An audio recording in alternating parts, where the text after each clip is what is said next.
Je suis vraiment très honorée de pouvoir apporter mon témoignage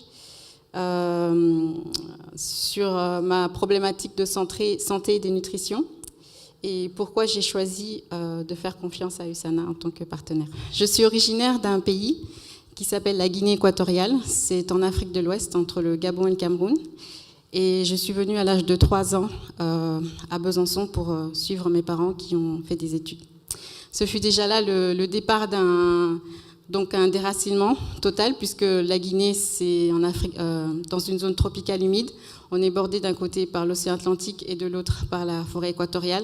Donc la nourriture, l'alimentation, le climat est totalement différent. Et Besançon, bon, c'était un autre climat tempéré et avec des températures allant de plus 36 l'été jusqu'à moins 40 pour la Moute, la petite Sibérie qu'on l'appelle donc dans le Doubs. Cette transition, en fait, j'étais loin de réaliser que cela allait avoir un impact particulier dans ma physiologie. Ma mère avait pour habitude de nous alimenter dans les discounts, les magasins de discount, parce que c'était les moins chers et cela lui permettait donc de subvenir à nos besoins. Donc très tôt, j'ai été habituée aux aliments génétiquement modifiés, raffinés et le b.a.-ba de l'alimentation dont tout le monde connaît la recette, le bol de céréales le matin avec le lait, les pâtes à la bolognaise avec beaucoup de fromage, si possible. Et puis le soir aussi, une bonne dose de pâtes ou de riz qu'on ne lave pas. Je reviendrai dessus après. Donc pendant toutes ces années, j'ai eu ce mode alimentaire aussi largement encouragé par les médecins, puisqu'ils m'assuraient que sans lait, je n'allais pas pouvoir remplir mon taux de calcium. Sans mes 3 produits, mes 3 yaourts par jour, j'allais toujours être carencée en calcium. Et le meilleur carburant pour les sportifs, on le sait, ce sont les pâtes. Donc, j'étais convaincue que c'était vraiment l'alimentation adéquate. Mais voilà, je sentais bien qu'il y avait quelque chose qui n'allait pas. À chaque fois que je mangeais certains aliments, je me sentais comme prise d'une fatigue vraiment irrésistible.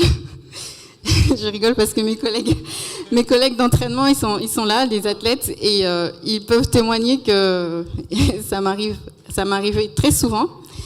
Après avoir mangé certains types d'aliments, j'étais exténuée, mais vraiment exténuée. On pouvait prendre le chronomètre 30 secondes et je tombais d'une fatigue incontrôlable. Mais pendant toutes ces années, on m'a dit, bon, c'est normal, c'est ton organisme qui réagit comme ça, tu es fatigué à cause de ta pratique du sport de haut niveau.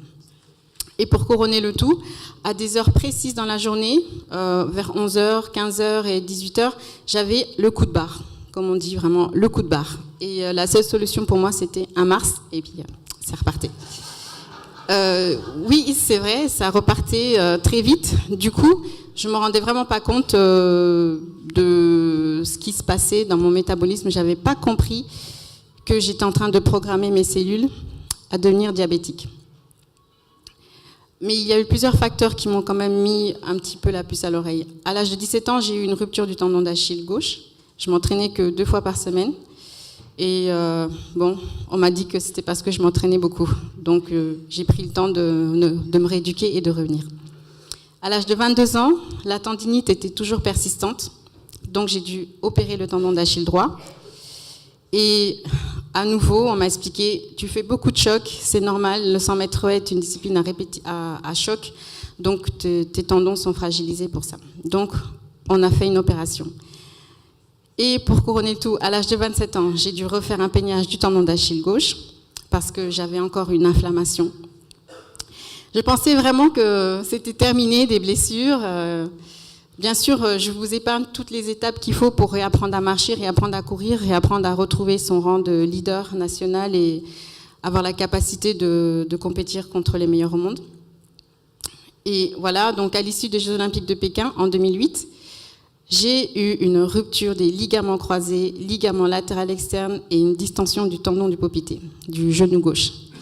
C'est pas grave, il reste encore beaucoup d'autres choses dans le genou, donc j'ai quand même pu relativiser, mais pour tout vous dire, il m'a fallu 3 ans pour redevenir une championne physiquement et moralement. Et pendant ces 3 années, je me suis vraiment posé la question, mais pourquoi je suis toujours fatiguée? Pourquoi j'ai ces blessures à répétition? Pourquoi? Et là, comme la plupart des gens, j'ai écouté tous les conseils qui me venaient, et j'ai essayé toutes sortes de compléments alimentaires, toutes sortes de marques dont je ne citerai pas le nom, qui vantaient justement les mérites. Mais ma situation ne changeait pas. J'étais toujours aussi fatiguée, j'avais toujours les coups de fatigue. Donc, je pense que mes prières ont été exaucées le jour où je reçois un email de Lynn qui me dit « Écoute, je t'invite à venir à une conférence à USANA ». Et j'étais un petit peu sceptique au début, mais bon, finalement, je me suis dit que j'avais rien à perdre. Et c'est là que j'ai rencontré Lynn et Jean-Pierre Gagné. J'ai expliqué en détail donc, tous les symptômes que j'avais à Jean-Pierre Gagné, ce que je vivais depuis 20 ans, d'où tous les petits surnoms que mes collègues athlètes m'ont donnés. Et là, il m'a expliqué exactement, c'est la première fois que j'ai entendu parler du syndrome métabolique. Donc, je souffrais en fait, d'une inflammation chronique, tout simplement à cause de mon alimentation qui n'était pas adaptée à ma physiologie. Je pensais qu'étant française, je pouvais manger comme tout le monde, mais il m'a expliqué que non, c'était pas le cas. Donc, j'ai dû accepter de revoir totalement, repenser totalement ma manière de m'alimenter si je voulais non seulement être en bonne santé le plus longtemps possible, et deuxièmement, pouvoir atteindre mes rêves un jour de remporter une médaille olympique.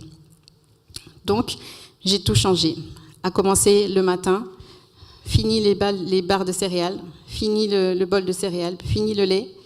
Le midi, pareil, on a supprimé les pâtes. Et je peux vous assurer qu'en 10 jours seulement, je n'avais plus le coup de fatigue. Il m'a fallu 20 ans pour comprendre que mon alimentation était la source principale de ma problématique. Ensuite, il m'a introduit sur cette notion justement de la supplémentation.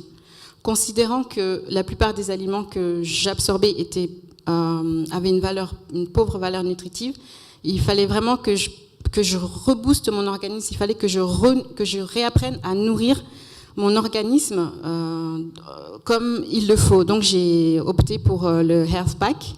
C'est un pack qui est un concentré des meilleurs nutriments essentiels dont on a besoin.